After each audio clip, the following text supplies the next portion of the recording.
Padayong adlaw matinians, Disyembre 28, 2024, karong adlaw. Ako si Josh Eric Jalgis. Uban ni kami alang sa mga labas nga mga balita, gikan sa lokal nga panggamhanan, ubos sa administrasyon ni Mayor Michelle Nakpilrabat. Ug ania ang akong mga headlines. Pasko sa Mati, nagmalinawon, presyo sa mga pabuto sa Mati Firecracker Zone. Atong sutaon, bugas para sa tanan, nagapadayon. Baybas sa Matiaw, usah, sikop. Second BJM Battleground Gel Blaster, gipahigayon. Ug Project Lawa at Binhi Cash for Training, gisugdana. Kana ug uban pa sa pagbalik sa Ang Mati. Karon,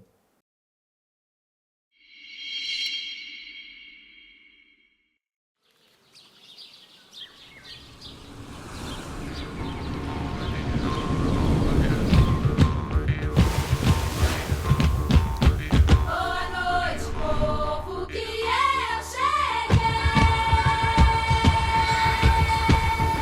Mais outra vez apresenta meu baianão. Povo, que eu cheguei. Mais outra. Boa noite, povo, que eu cheguei. Mais outra vez apresenta meu baianão.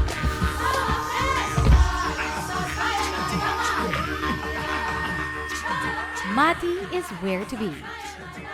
Make it Mati. Maganahay nga di.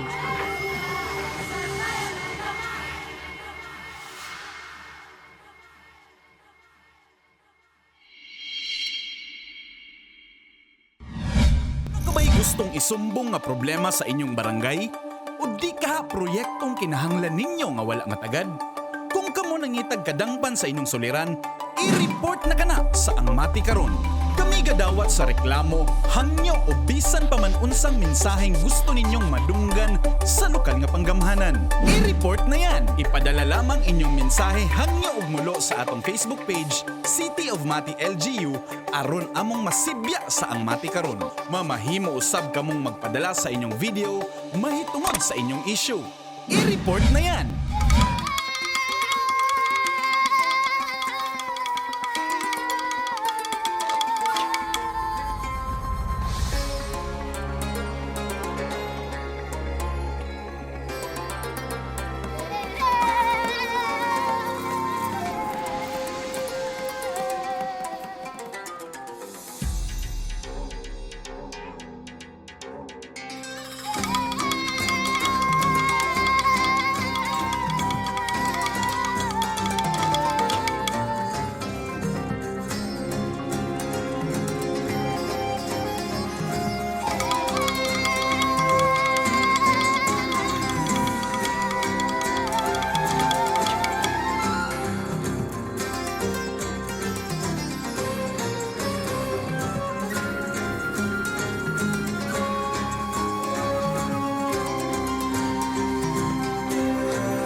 Matinians, andam ka ba panahon sa kalamidad?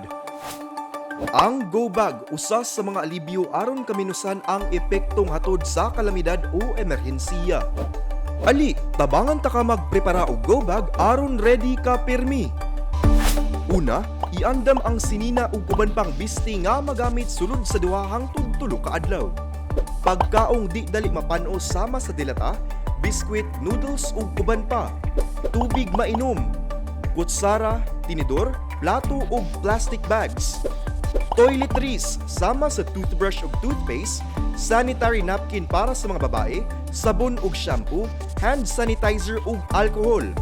First aid kit sama sa band-aid, mga tambal, ointment para sa mga samad, maintenance medication kung naa.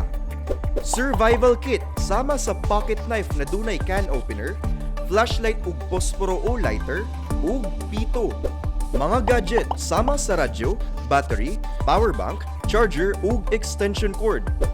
Human kini tanan maandam, ibutang kini sa bag na dili dali mabasa. Ang go bag ibutang sa butanganan na dali ra makita. Hinumdumi, mas luwas ang taong andam. I-ready na ang inyong mga go bags, Matinians. Kabalo ka ba?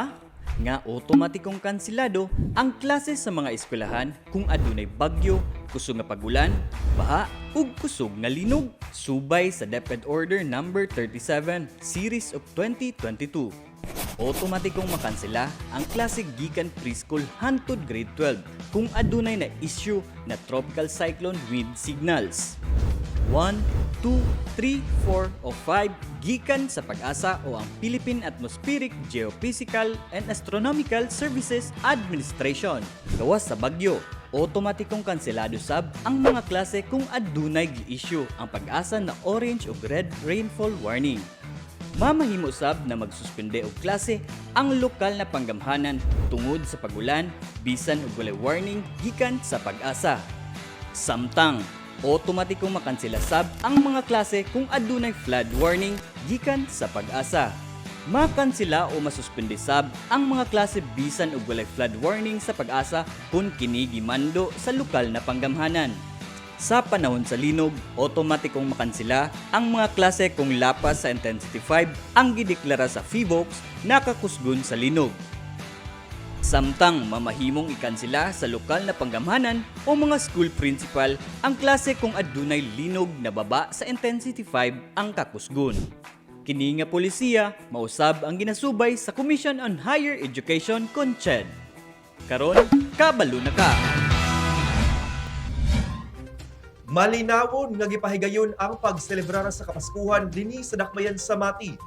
Gawas sa pipila ka disgrasya sa kadalanan, walay kaguliyang o kagubot ang maong selebrasyon. Si Jilbis Jean Patalinghog sa report.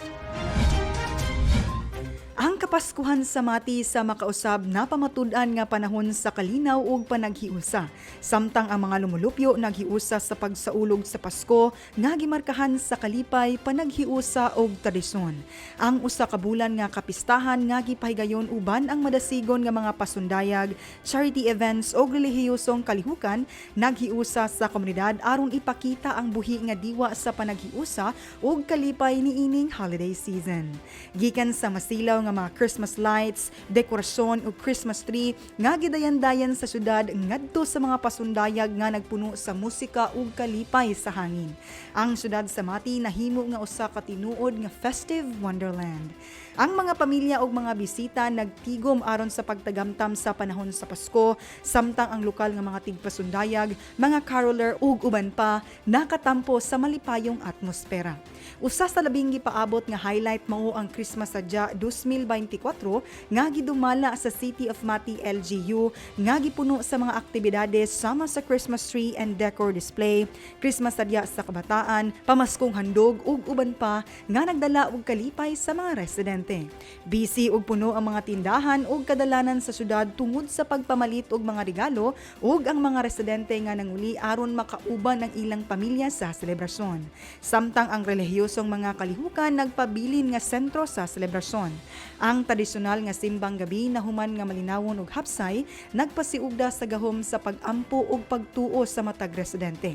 Tuod sa tagline nga Make It Mati Maganahay nga di, malinawon ug luwas ang Kapaskuhan sa Mati. Kini gisiguro sa lokal nga mga awtoridad nga adunay mga lakang sa seguridad aron ang mga pamilya ug bisita makaselebrar nga walay kabalaka.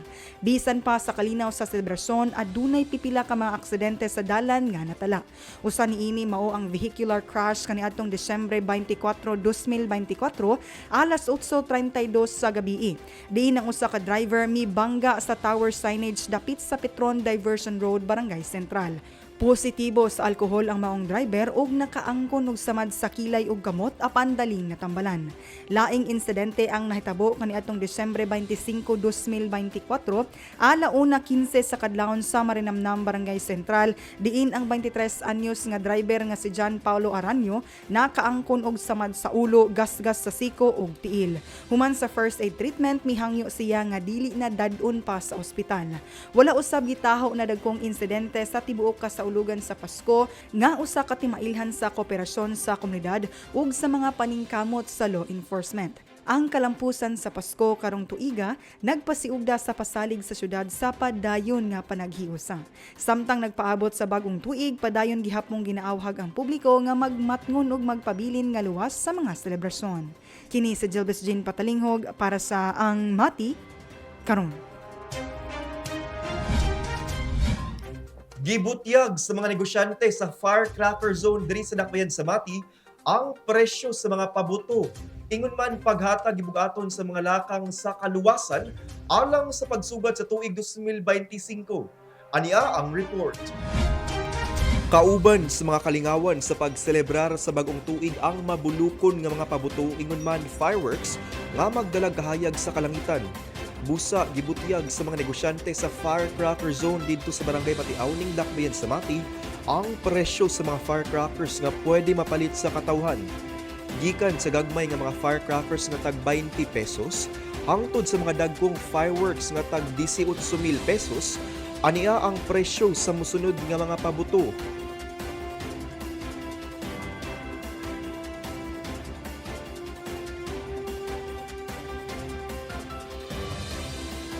Ubos sa Executive Order No. 123 Series of 2024 ni Mayor Michelle Lacpil-Rabat, gitagana sa lokal nga panggamahanan sa Dakbayan sa Mati ang usa ka firecracker zone diri sa Dakbayan sa Mati diin maulamang ang lugar sulod sa syudad nga gitugutan sa pagpamaligya og mga pabuto.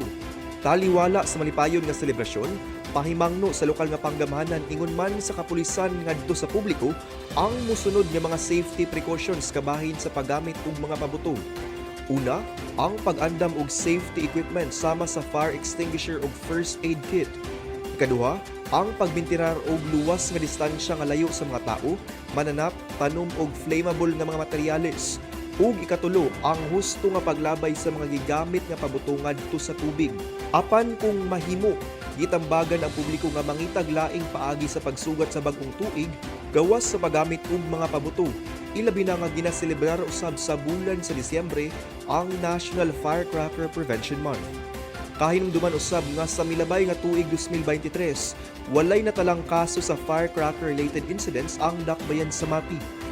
Alang sa emerhensiya, mamahimo nga timan-an ang musunod nga mga hotline. 20 na ka mga barangay ang nahatagan sa pamaskong handog ni Mayor Michelle Rabat na 5 ka kilo na bugas sa matag household. Si Jasmine Tia sa report. Narilisan na sa pamaskong handog ni Mayor Michelle Lacpil-Rabat na bugas ang 21,823 ka pamilya sa Dakbayan sa Mati subay sa datos kaniadtong Disyembre 22, 2024. 20 na ka mga barangays ang nahatagan og tig 5 ka kilo na bugas na mao ang Barangay Dahican, Tamisan, Lawigan, Mayo, Don Enrique Lopez, Tagabakid, Tagbinonga, Tagibo, DSL, DMM, Buso, Danau, Sanghay, Mamali, Kulian, Libudon ug ang Jida barangays na mao ang Langka, Luban ug Kabuaya. Mao kini ang datos sa numero sa mga nahatagan og bugas sa matag barangay.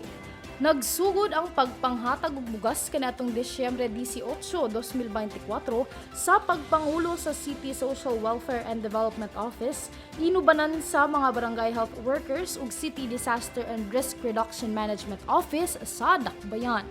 Sumala pa ni Mayor kaniadtong live streaming sa magtanong kay Eminar atong Disyembre 11 ang rason sa wala pag-enggrande sa mga Christmas events ug displays sama sa mga street lights tungod sa pagbahin sa pondo sa pamaskong handog na bugas sa tanang households sa Dakbayan sa Mati na walay pili.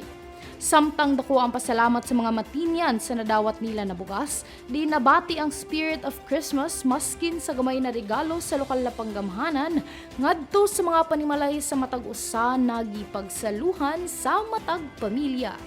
Kini si Jasmine Tia para sa Ang Mati karon.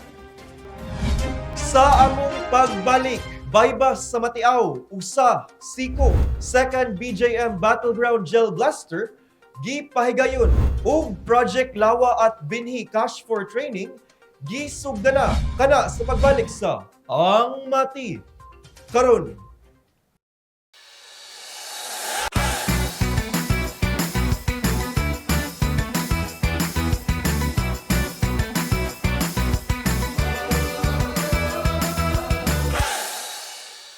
Madayon na adlaw Matinyans, aniya na sab kita sa tong segment na Matinyans on the Street.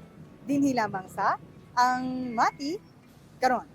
Samtang nagkaduol na kita sa katapusan sa tuig 2024, natural lang nga hinumduman nato ang panaw nga atong nagian isip usa ka nasod, ang mga kalampusan ug mga kapakyasan, ang mga hagit na atong giatubang ug ang mga kadaugan nga atong gisaulog.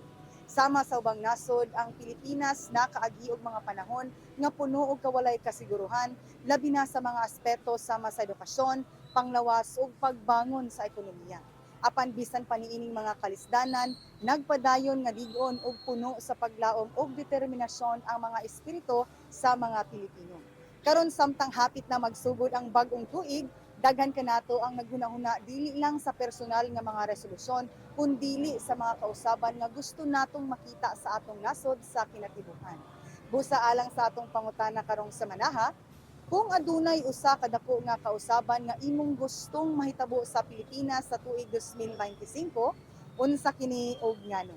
Tara ubani kami og atong sutaon ang tubag sa mga Matinyan. Nang gusto na ko nga kuan peaceful. Nga palitanon pod barato kay is ning pobre gud. Bukid man pod ni. Ang gusto ko nga malinaw. Suloy samok.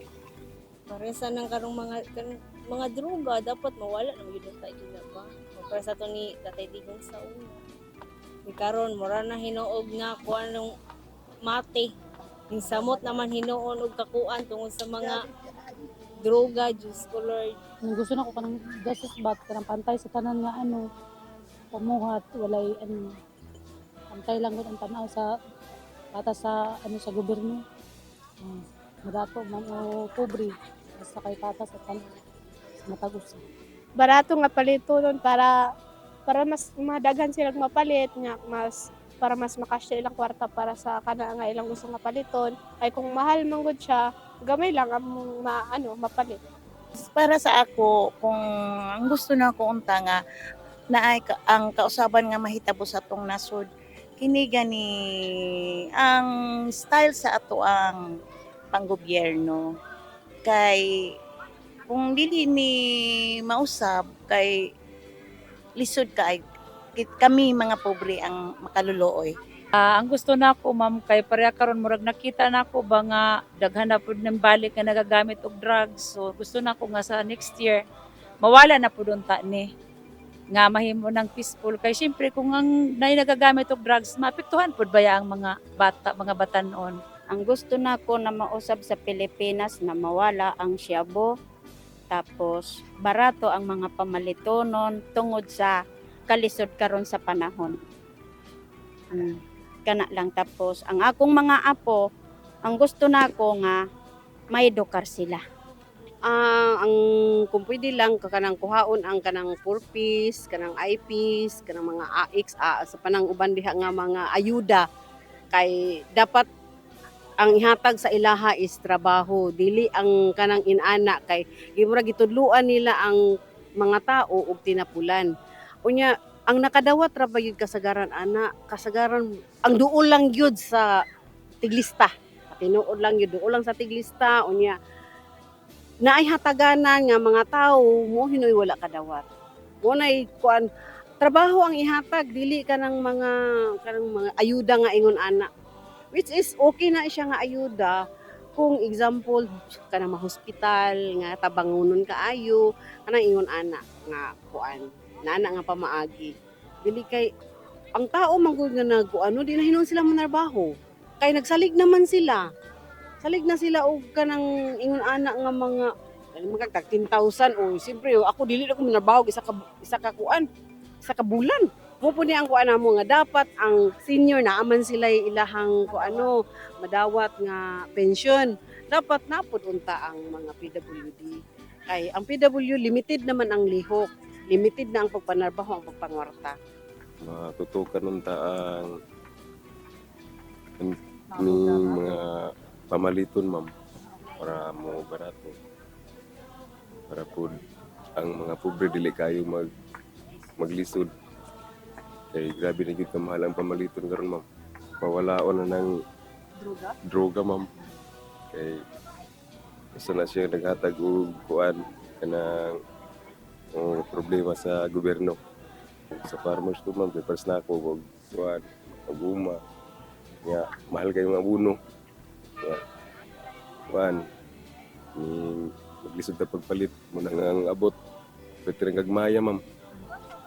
Mga sulduan sa kuan, mga traksyon o trabante o kuan kanang ilos bugas na mo bagsak na pod o kanang kuan dili na kay kanang gubot. Ug mao kana ang tubag sa Matinyans kabahin sa atong pangutana karong semana. Ubani na usab kami sunod semana din lamang sa Matinyans on the Street. Ako si Jilvis Jane Patalingog. Advance Happy New Year Matinyans! Amping!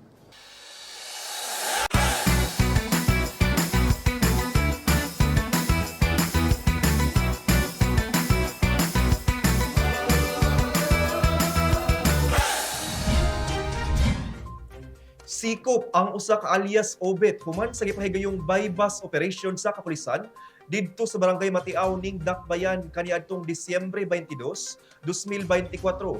Si Nash Tiguelo sa report.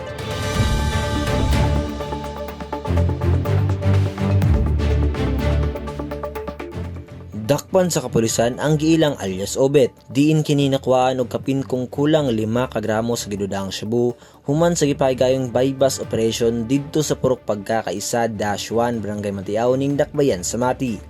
Atol sa bypass operation niadtong Disyembre 22, 2024, usa ka awtoridad ang nagpailang poster buyer. Diin kini nakapalit og gidudahang shabu gikan sa dinakpan. Ang suspect daling gidakop sa mga awtoridad ug nakuhaan og usa ka transparent plastic sachet nga anaay sulod nga gidudahang shabu ug gibana-bana ang nagkantidad kini og 34,000 pesos.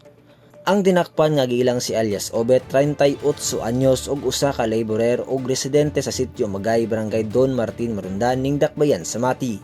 Samtang ang dinakpan ug ang mga butang nga nasakmit anaa na karon sa kustodiya sa kapulisan alang sa tukmang disposisyon. Ang dinakpan pasakaan og kaso sa paglapas sa Republic Act 9165 kon Comprehensive Dangerous Drug Act of 2002. Kini si Nash Tiguelo para sa Ang Mati karon. Gipahigayon ang ikaduhang BJM Battleground Gel Blaster Competition sa Barangay Don Salvador sa miaging simana. Diin kapin 200 ka mga manunula ang mitambong. Si Peter Jan Buencamino sa report.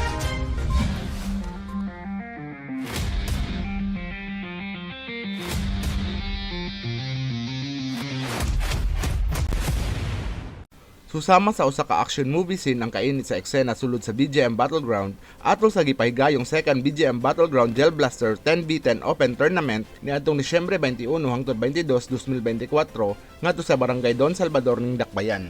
Ang Gel Blaster Open Tournament kitambungan sa kapin 200 ka mga gel soap enthusiasts nga gikan pa sa nagkadaiyang lugar sa Davao Region, lakip sab niini ang mga nagkalain-laing team dinhi sa Dakbayan sa Mati nga may pakita sa firing discipline and guns blazing nga performance sa Gel Soap Battleground. Ang tanan nga nanaog nakakakuha og tropeyo og cash prize nga 10,000 para sa champion, 7,000 first runner-up, 5,000 sa second runner-up ug 3,000 sa third runner-up.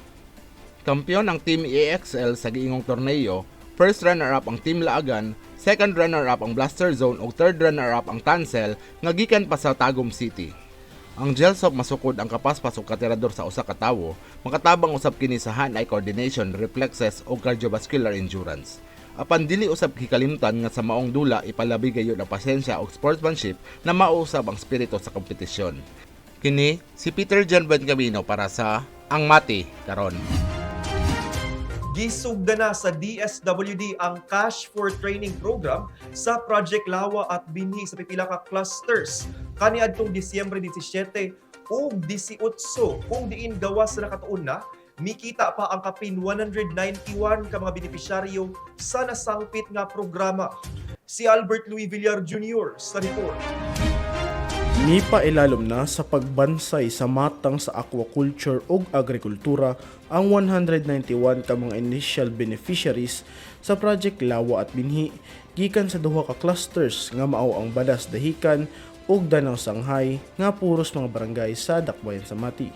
Gipanguluhan kini nga pagbansay sa Department of Social Welfare and Development, inubanan sa mga ahensya sama sa Bureau of Fisheries and Aquatic Resources ug City Agriculture Office nga mihatag og mga kaalam sa aquaculture ug pagtanom.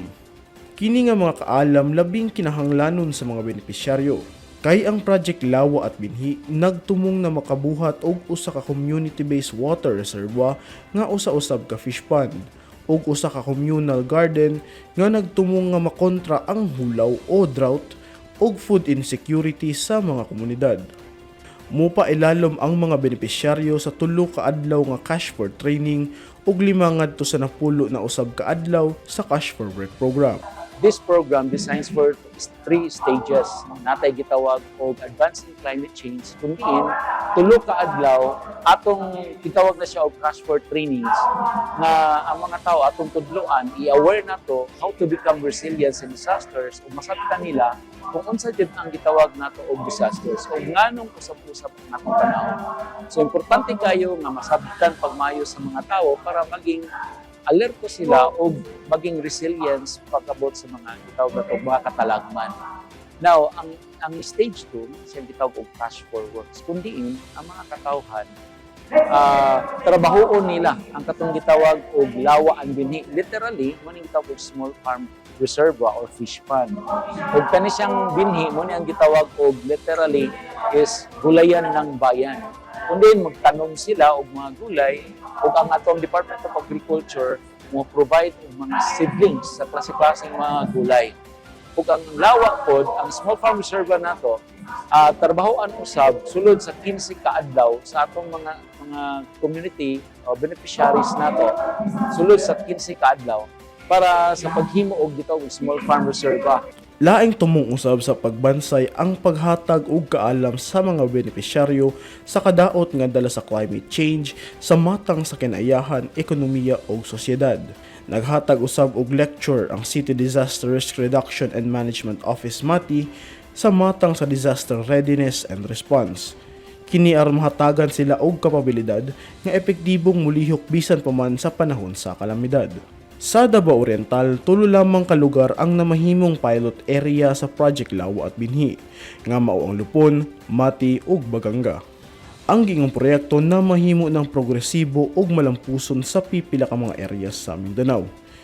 Kini mohatag og sumbanan sa kalidad nga angay sundon sa mga benepisyaryo sa Davao Oriental. In Region 11, like province of Davao de Oro, Davao del Norte, and Davao City, no? And Davao Occidental. So nanatay daghan kay mga success stories ni. No? In fact, all over the Philippines, ang Region 11, particularly in the municipality of Davao de Oro, naka-top 3 sa tibuok Pilipinas for implementing this Project Lawa and Binhi.